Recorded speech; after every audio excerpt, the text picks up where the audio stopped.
Bueno, vamos a dar la bienvenida a José Ramón Fadul, ministro de Interior y Policía. Adelantamos esta entrevista porque el ministro es un hombre madrugador y hace rato que llegó. Vamos a adelantarla a la segunda perspectiva para conversar, no desaprovechar la presencia de este hombre que hace mucho tiempo no venía a este programa. Y hay que celebrar que esta vez nos tropezamos con él y lo convencimos de que viniera por aquí a conversar con nosotros. Porque es que José Ramón no es solo ministro de Interior y Policía, él es uno de los destacadísimos miembros del comité político del PLD y además de una cosa que llaman la OTAN, que es como el sumum del poder en el comité político. El Consejo de Seguridad país. en Naciones Unidas. Es como el Consejo de Seguridad. Pero de delegado permanente. Nada más que ahí no hay representantes que se tengan que vetar unos a otros. Y por el otro lado, él es miembro de una destacadísima familia de Santiago, de los Fadul. Por donde quiera es un personaje, así que muchas gracias por haber venido a conversar con nosotros. Empieza por definirnos eso de la OTAN, ¿qué es eso en el PLD? Bueno, primero dar las gracias, darme esta oportunidad y por esas palabras de elogio, que yo la veo como un elogio. Sí. Hacia mí, pero me gustaría que sea mensualmente que me invite. Pero Porque yo sé que semanal para ti muy difícil. la cantidad de invitados que hay. No, pero nosotros cada mes te invitamos. Sí, Claro. La OTAN es un acuerdo de dirigentes donde analizamos periódicamente toda la semana la situación nacional, situación política. Como todo el mundo tiene grupo, una especie de peña. Una peña. Como tú participas en tu peña también con mucho interés, debatiendo los temas nacionales. También nosotros lo hacemos de manera permanente. Y ahí se discuten, se plantean distintas posiciones y se analizan situaciones nacionales de interés. Y se siguen reuniendo. Todos los lunes. Todos los lunes. A la 1 del día.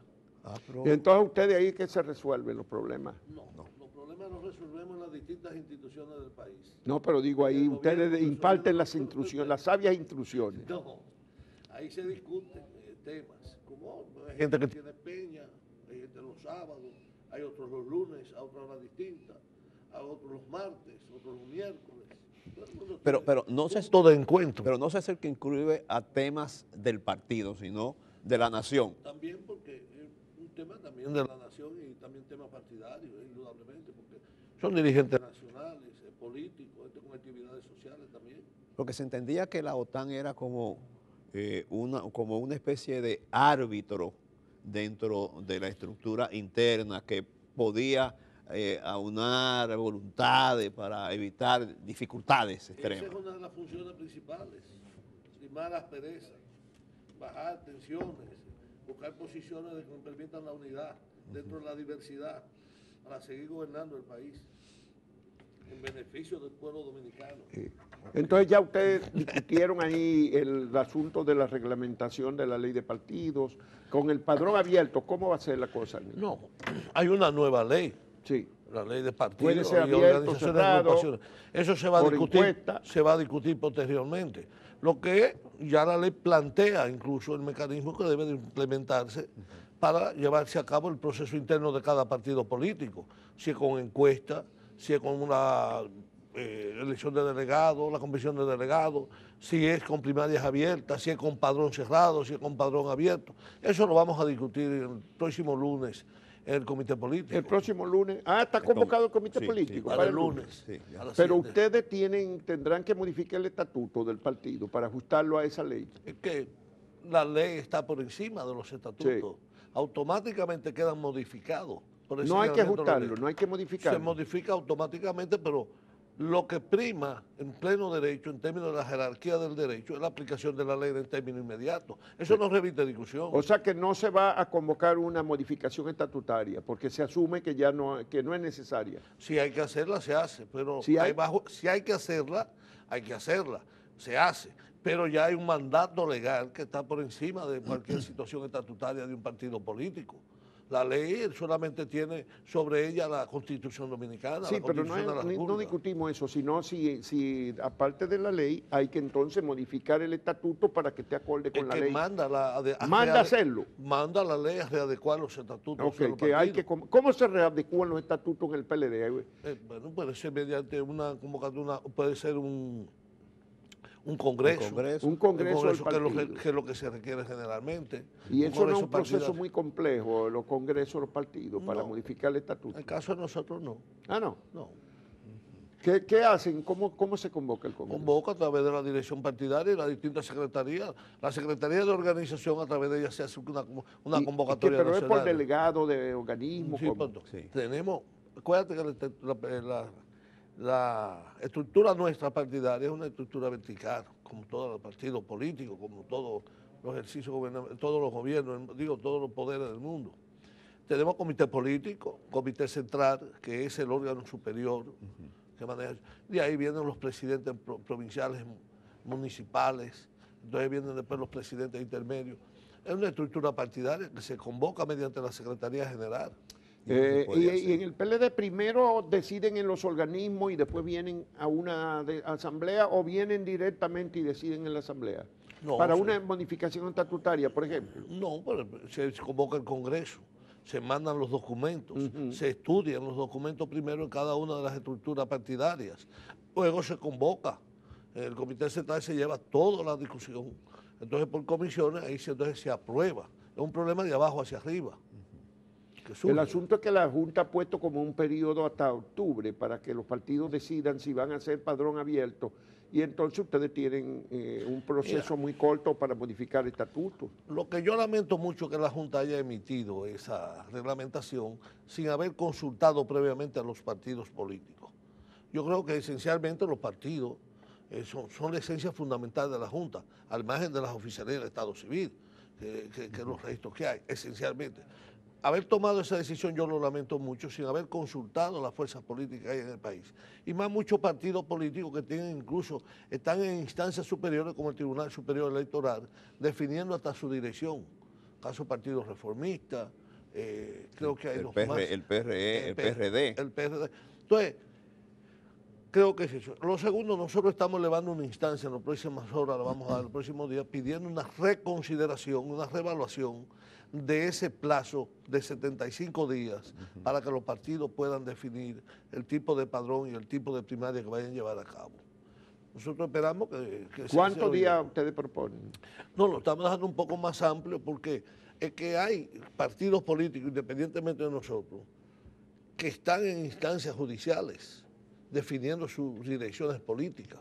Bueno, pero esos partidos podrán optar, el plazo es para los que van para que digan si van a necesitar el padrón abierto, que es lo más complejo para la Junta tener un año para poder organizar eso. Eso es un derecho de todos los partidos, es un derecho de todos. Ahora, ¿qué ocurre?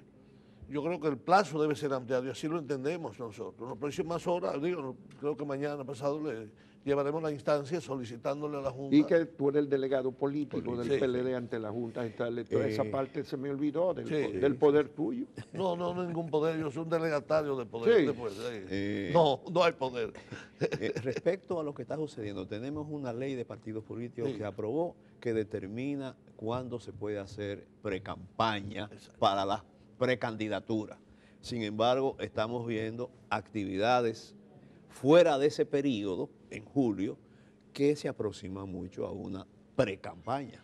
Mira, ahí el tema yo creo que hay que discutirlo en la libertad de asociación que tiene cada organización política.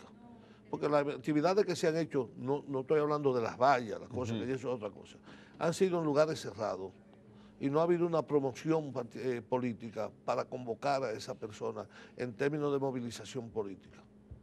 Yo creo que ahí habría que ver en qué momento estamos nosotros lesionando la libertad de asociación con el problema del mandato que tenemos nosotros electoral, en términos políticos. Yo creo que esa es una discusión que tiene que producirse y quisiera que se produjera dentro del marco de la revisión que nosotros estamos planteando para el periodo que se dio a los partidos políticos. Pero hacer una asamblea y proclamarse candidato y decir que vamos a recorrer el país entero promoviéndonos, ¿eso ya no es pre-campaña electoral?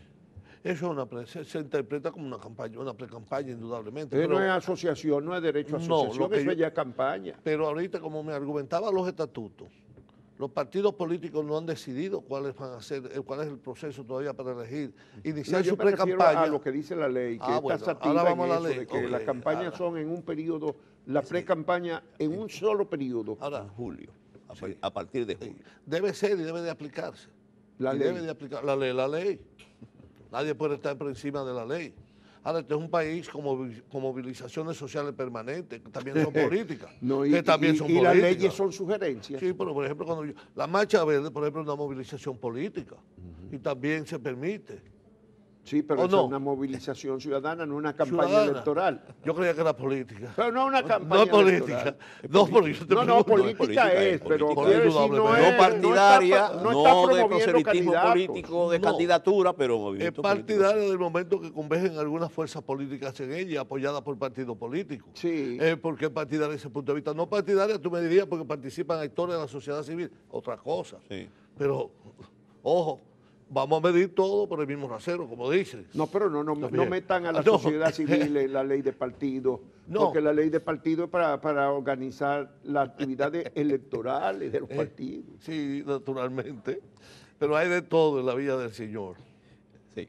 En el PLD hay que reconocer que hay posiciones encontradas de liderazgo y de tendencia. Están en el poder. ¿Piensa Monchi Fadul que al final habrá acuerdo o aplastar a una de las tendencias? Habrá acuerdo. Y el que gana internamente tiene que ir acompañado de toda la fuerza interna del partido. Solo habrá un candidato en el PLD. El que elija el partido, ese es el candidato de todos nosotros. Nos guste o no nos guste. El partido irá unido y marchará unido en el 20 por el bien del país, porque hemos transformado el país en términos de gobierno nuestro, los gobiernos nuestros. No solamente a nivel de las infraestructuras que estamos viviendo en el país, sino de las transparencias, en términos de realizaciones en las áreas sociales, en términos de seguridad, en términos de transporte, que lo estamos viendo, una estabilidad económica. Hay otras cosas que hay que lograr, otros objetivos que no hemos logrado todavía. Y por eso debemos seguir gobernando el país. Monchi, pero tú vas a esperar hasta el plazo de julio para lanzar la precandidatura tuya. No, yo no tengo aspiraciones presidenciales. ¿Que no? No. Ese es un capítulo que los tengo cerrados. ¿Tú no vas a aspirar nunca? No. Yo apoyaré siempre el candidato del partido que yo crea que pueda representarnos a todos y seguir conduciendo nosotros en victoria consecutiva. ¿Y de lo que se han lanzado, cuál es que tú apoyas? No, ahora mismo no tengo posición política. No. No, porque acordamos que los ministros, mientras estemos en funciones, no participemos en ninguna actividad de pre-campaña política. ¿Eso son los de la OTAN? No, es una decisión del presidente Medina. Ah, los ministros. Los ministros. No participar en actividades de pre-campañas internas ni nada. Ya. Por eso, por lo que se han lanzado, caso Francisco Domínguez Brito, caso Amarante Baré, han renunciado a su posición de ministerio que han tenido, que tenían. Y entonces, y en cuanto a la reelección del presidente, ¿cuál es la posición tuya de esto? Mira, lo que pasa es que siempre aquí hay el uso del manejo de la información y yo a eso nunca le he temido. Yo he dicho, y lo planteé en un periódico nacional, en este caso El Caribe, que en algún momento hay que abocarse a revisar ese párrafo del artículo 124 de la Constitución que limita, que prohíbe solamente a una persona en el país a poder optar por la presidencia de la República, que es el caso de Danilo Medina. Yo no he hablado de reelección o no reelección, porque ya él aspirar o no luego de estar habilitado es otra cosa. Pero eso será después de que pase este periodo. Puede ser, pero hay un momento que tenemos que abocarnos, porque indudablemente que jurídicamente todo el mundo entiende que eso es una aberración que ha habido. Pero ¿y eso no fue un pacto que ustedes mismos, la OTAN, auspició en el comité político del PLD? Un acuerdo político. Sí, pero un acuerdo que, analizando desde el punto de vista jurídico, no procede. Porque la única persona que queda inhabilitada pasado el 20 en estos momentos es el presidente Medina. Pero no fue una transacción política que ustedes acordaron. Estamos hablando en términos políticos, que representa la Constitución de la República, no puede a una persona discriminarla de manera muy particular. Pero en este caso un autogol porque el presidente fue que promovió eso y promulgó esa reforma. La Asamblea Nacional fue que hizo la reforma. Sí, pero él la auspició. Y él firmó el pacto en el Palacio Nacional. En el partido, pero fue la Asamblea Nacional transitorio. Donde estaban todas las fuerzas políticas que están en el Congreso, estaban todas. Perdón, quisiera que abundara por qué es tan discriminatorio respecto a Danilo Medina, que no puede postularse jamás. Jamás. Y los otros... Caso del expresidente Mejía y el expresidente Fernández pueden volver, por ejemplo, tiene éxito uno en el 20, puede incluso hasta reelegirse, pero no tiene éxito en el 20, puede volver. O sea, hay una carrera que limita al presidente Medina con 68 años que va a salir de la presidencia de la República, que lo limita como un activo político del país, que podría optar o podría ser una figura que podría verse presidencial en el país. No es que él vuelva o quiera volver, es que negarle eso es aniquilar un liderazgo político, es liderar unas posiciones políticas, porque en países como los nuestros, que indudablemente siempre la persona tiene que tener la posibilidad de accesar a una función pública para tener un liderazgo en términos partidarios. Un dirigente político que no pueda dirigir el país después de haberlo dirigido es una persona que va a sufrir indudablemente. Bueno, el problema es, Bonchi, que ustedes hicieron esa reforma en el 94 para prohibirle eso a Balaguer y en el 2002 volvieron a reformar la Constitución y establecieron entonces que era 2 periodos y nunca más, volvieron a poner la reelección. Sí. En el 2010, tú tuviste, creo que estaba en el Congreso, no, y en el 2010 no. Pero ustedes hicieron otra reforma en el 2010 para quitar el nunca jamás. Ese nunca más ya existía. Sí. Y entonces pusieron un periodo sí, uno no. En el 12, en el 15, vuelven y la reforman para volver a un segundo periodo y nunca más. Y ahora quieren volver a quitarla para volver para atrás. ¿Cómo es la cosa? Yo te preguntaría, ¿es justo en términos jurídicos? ¿El qué? Que cada 4 o 5 años modifiquemos la Constitución para adecuarla al interés particular. No, ese párrafo que tiene el artículo 124, pregunto. Permíteme esa pregunta, por lo menos. Si es justo. Sí. Sí, porque fue fruto de un acuerdo político que ustedes hicieron. Bueno, me gusta que tú repites bastante los acuerdos políticos nuestros. Sí, me encanta como la del 94. Sí, me encanta. La del 94 para prohibirle a Balaguer fue un acuerdo político también. Sí, este es un país de acuerdos políticos. Pues entonces. Acuerdos políticos. Entonces. Ahora, recuerda siempre que quien le da el poder a un partido político es el pueblo. Pues los mecanismos establecidos por acuerdos o no.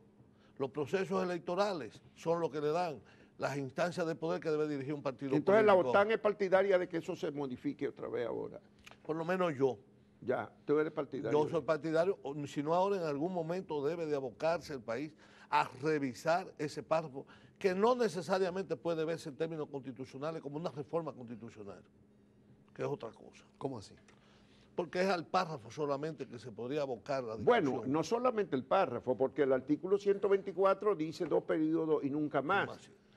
Pero el párrafo, los 2 periodos y nunca más. El párrafo es una ratificación de que el presidente no podría de ninguna manera repostularse, pero el artículo también dice que son 2 periodos y nunca más. Es que los 2 periodos no se discuten.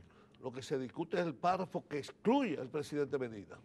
De manera particular a él. Pero si quitamos el párrafo, queda el artículo. Queda 2 periodos. Entonces él no puede volver a ser candidato. No, oye, estamos hablando en términos reales políticos. ¿Qué representa eso en términos jurídicos, afectando a una persona de manera particular?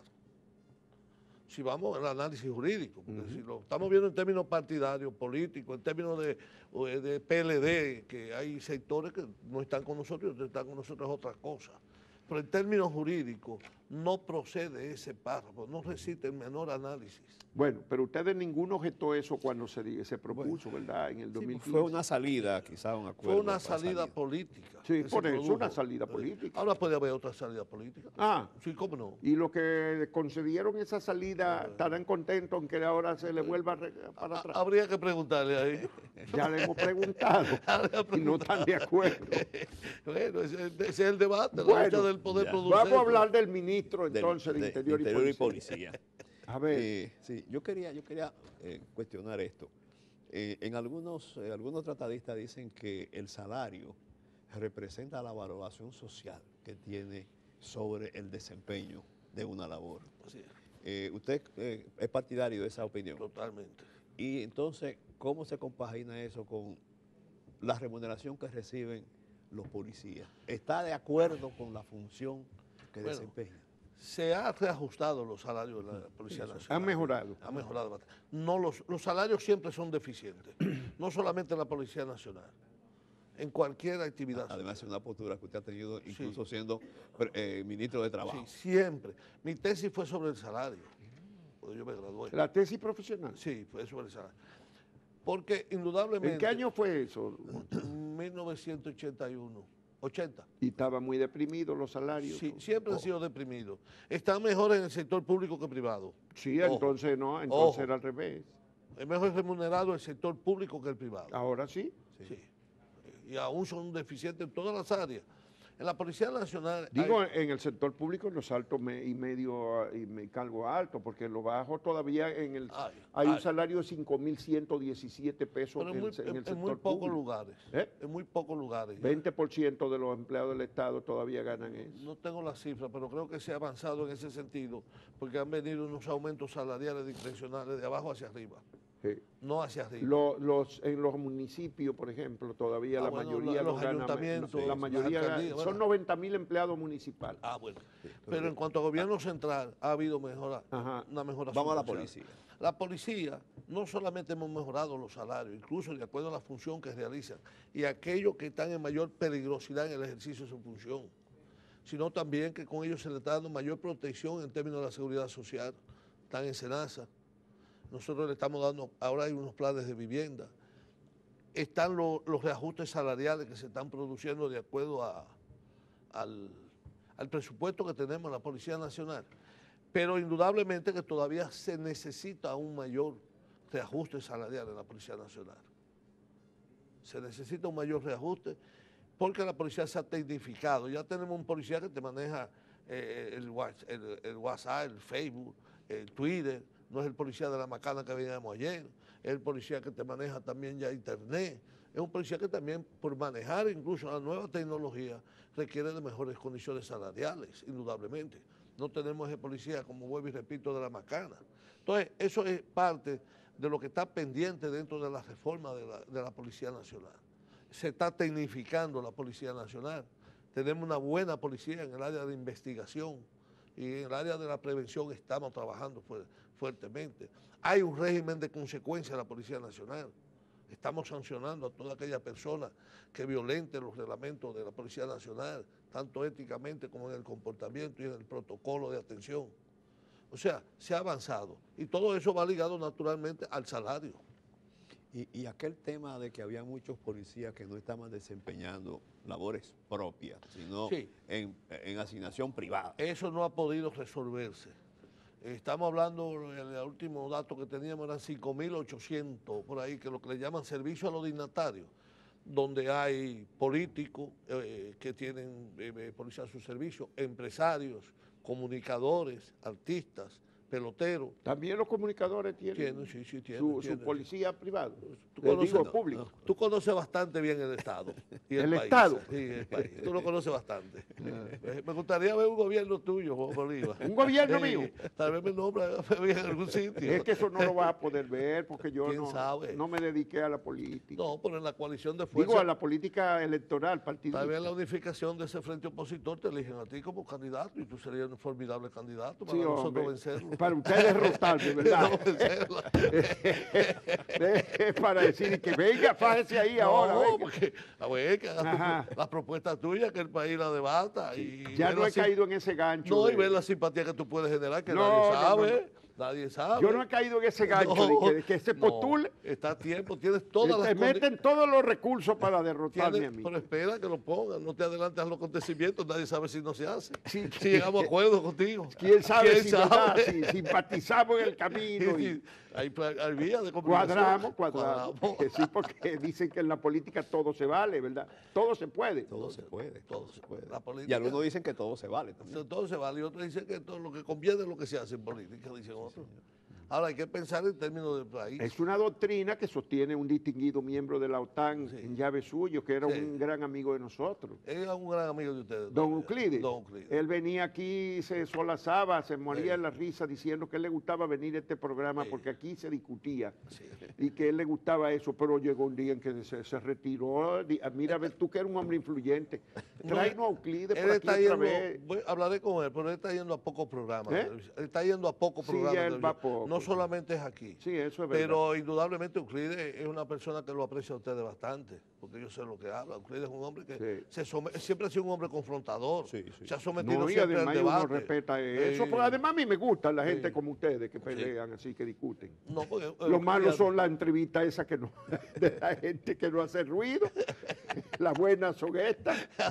Pero Euclides es una figura que le ha aportado mucho al país. Mucho.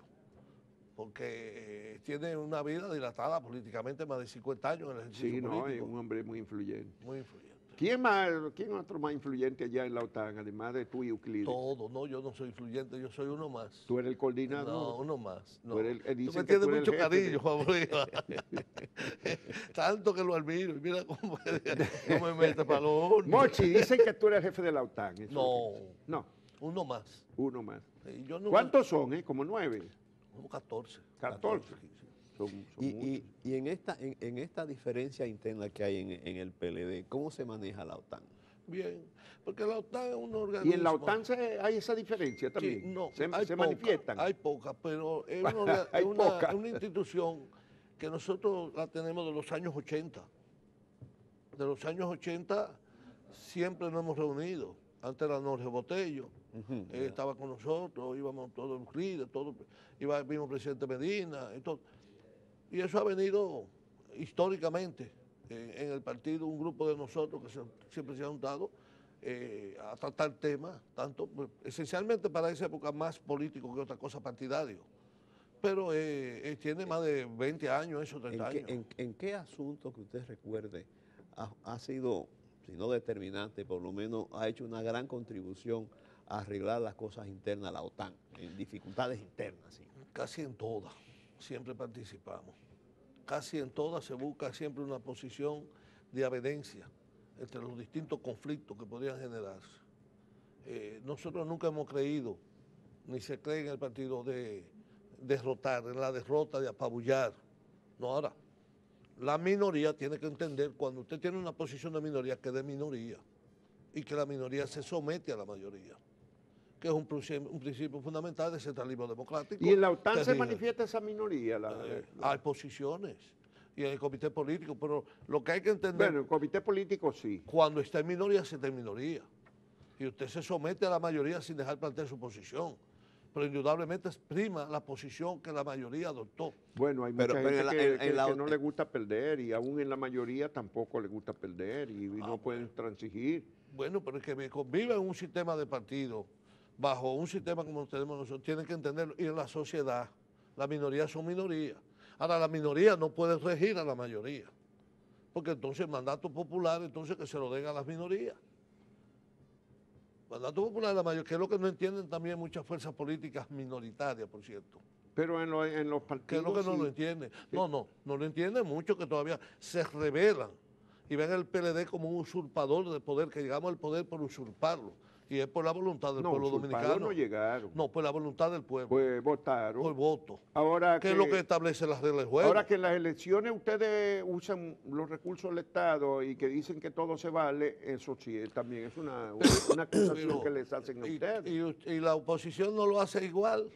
Bueno, yo no sé. Es muy comedida, muy ética, indudablemente no. No diría yo eso. Pero el problema es que el que está en el poder es el que usa los recursos del Estado. Bueno, se ha limitado. En las últimas actividades yo creo que hemos avanzado en que el Estado usar los recursos en cuanto a campaña electoral. Ha habido muchas restricciones. Por ejemplo, ustedes ahora se ha avanzado mucho. La ley del régimen electoral. Monchi, ¿tú serías partidario de que la ley del régimen electoral estableciera prohibiciones, por ejemplo, para usar los recursos del Estado, para aumentar los empleos temporeros en las campañas, para prohibir que los actos de inauguraciones se conviertan en un acto político partidario.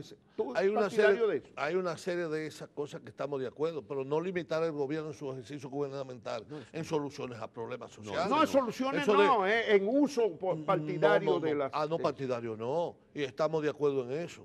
Nosotros no tenemos posición, indudablemente, pero no limitar al gobierno que no puede inaugurar una obra. No, pero que no la inauguró el presidente Medina puede abrir la obra. Pasado. El gobierno puede abrir la obra. No, pero en las elecciones pasadas el gobierno no inauguró mediante periodo electoral.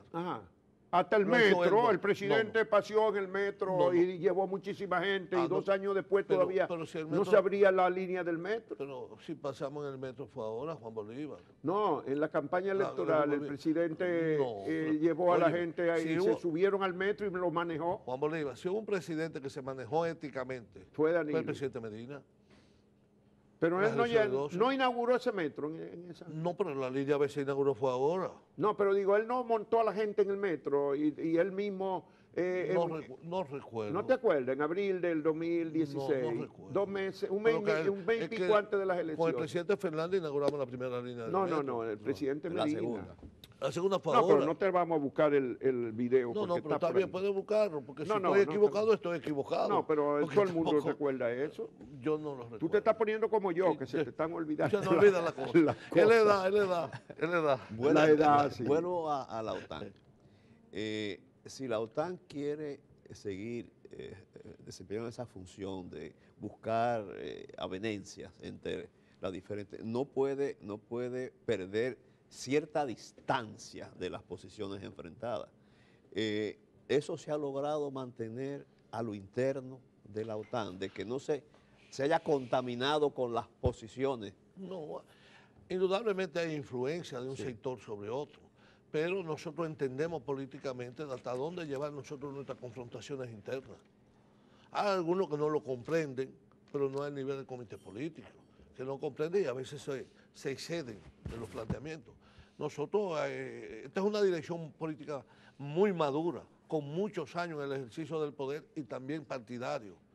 Juan Bosch fue en el 73 que creó este partido y creó un partido con una estructura y bajo una formación que produjo una serie de dirigentes y de cuadros políticos que están ahí activos y que se discute con madurez.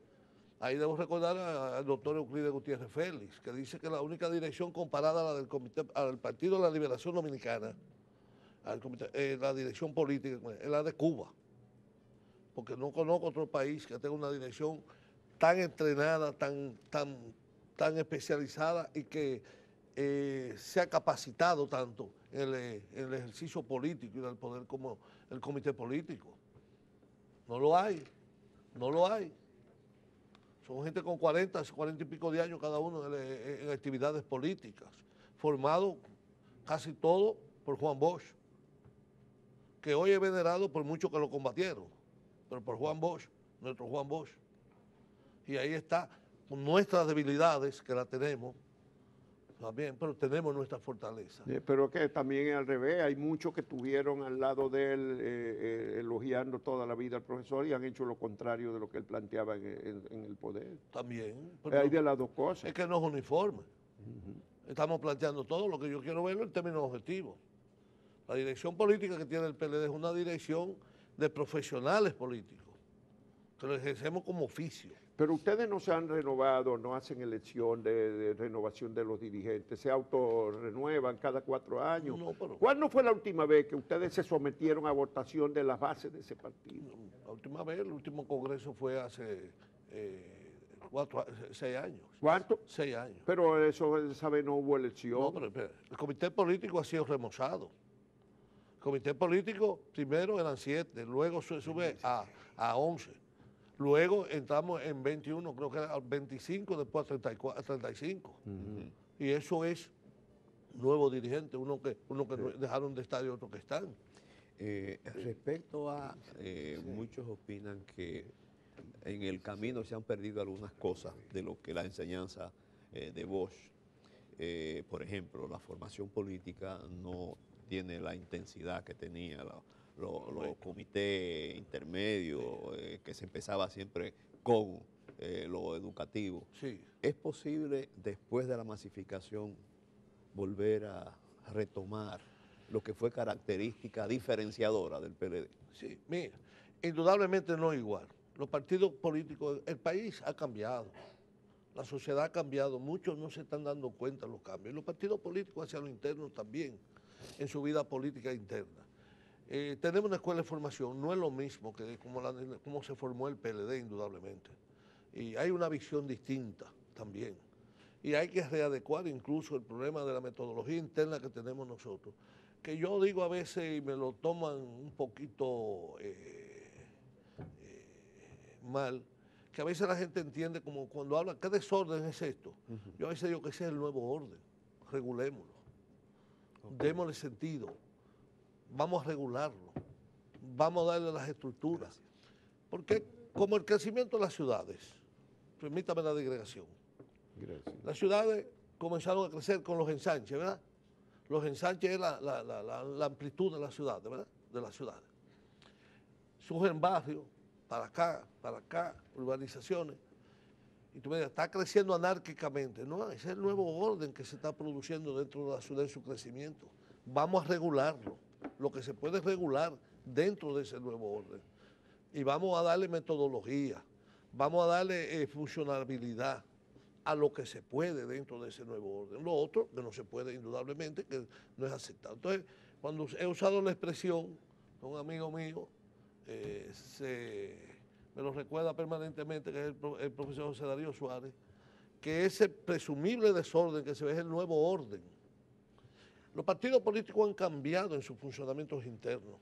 Pero han cambiado para mal, porque los partidos se han hecho menos democráticos, menos apegados a los principios. Ustedes, por ejemplo, el PLD era un partido rigurosamente apegado a los principios, a la ética profesional. Por ejemplo, ustedes hicieron marchas contra la corrupción. Y la haremos, si hay que hacerla. ¿La van a hacer? También. ¿De verdad, Monchi? Sí, cómo no. Pero usted cuando viene a ver, te veo en la marcha verde a ti. No, pero indudablemente yo no he dicho que no hay gente que no se ha corrompido, eso no. Yo no vengo de la luna ni de Júpiter. Yo estoy en la Tierra, muchos no hemos desviado posiblemente. Tú a mí. Pero el que se ha desviado, se desvió. Y que hay un régimen de consecuencias y que se ha llevado a los tribunales y sometido y sancionado. En eso nosotros no tenemos... Pero en general los partidos entraron, todos los estudios y las encuestas indican que la gente lo ve como un pragmatismo salvaje, que los partidos perdieron la esencia ideológica que tuvo, por ejemplo, el PLD. Es que también no hay guerra fría, hay otro comportamiento en el mundo. Ya las ideologías no son las que están primando en términos de los partidos políticos. Ahora, indudablemente, no quedemos atrapados nosotros en las concepciones del pasado, ni tampoco por la experiencia vivida nuestra del pasado. Hay otro comportamiento social que se está produciendo en República Dominicana y en todo el Caribe, en toda América, en el mundo. Pero vamos a verlo aquí. No solamente lo vemos en las redes, que también han modificado el comportamiento social en las redes, indudablemente. Y las actividades políticas no podemos verlas como el partido nuestro, que era un partido cerrado, con su centralismo democrático de cuadro, que era muy criticado en esa época, pero era producto de una época. Era producto de una circunstancia. Bueno, ahí está la producción. Tenías razón tú. Encontró el video razón. De lo del 2016. Ya lo viste, el presidente. Pido disculpas por mi... Ya viste ahí el presidente por ese vacío Medina mental. Montado en el metro 2 años antes de inaugurarlo. Tenías razón. En la campaña. Bueno, tenías pero razón, Juan Bolívar. vamos a celebrar la presencia entre nosotros de Monchi Fadul y celebrarlo con este cafecito Santo Domingo. Y invitarlo. Y además comprometerlo. Dijo que por lo menos yo una vez al mes. Por lo menos, mira, hasta dos. Vamos a ser más realistas, vamos a ponérselo más suave. Quincenal. Me gustaría. Mira, vamos a ponerlo cada 2 meses. No, vamos a ponerlo cada mes. Cada mes. Tú ves, se ve lo poco que tú has apreciado esta entrevista. No. Ya yo te entendí. Lo que pasa es que yo soy realista. Yo soy realista. ¿Tú quieres venir cada mes? Sí. Pero no, además, pues está bien. Además, él viene de Santiago casi directamente aquí. Juan Bolívar. Se ve que Juan Bolívar apreciado poco esta entrevista y se va a poder levantar los 3 meses. No, lo que pasa, al contrario. No me castigue con ese exilio. Fueron varios años llamándote que no venía. Bueno, pues celebramos. No, pero eso. vamos a hacer eso. Como viene de Santiago. Yo vengo mensual, pongan el día. No, cuando viene de Santiago. ¿Cuándo viene de Santiago? Yo póngame el día. No, entonces. Yo soy 24 entra por aquí y la primera parada es aquí. Pongan el día. Bueno, ya lo saben, ya lo vieron. El compromiso de Monchi es que cada mes va a venir aquí a conversar con nosotros. Lamentablemente yo sé que no te agradó la entrevista y me quería mandar no, 3 meses. ¿Cómo no? ¿Cómo que no me agradó muchísimo? Sí. Oye, muchísimas gracias. Gracias a ustedes. Muchas gracias de nuevo, Molina, Monchi Fadul, gracias por haber acompañado esta mañana.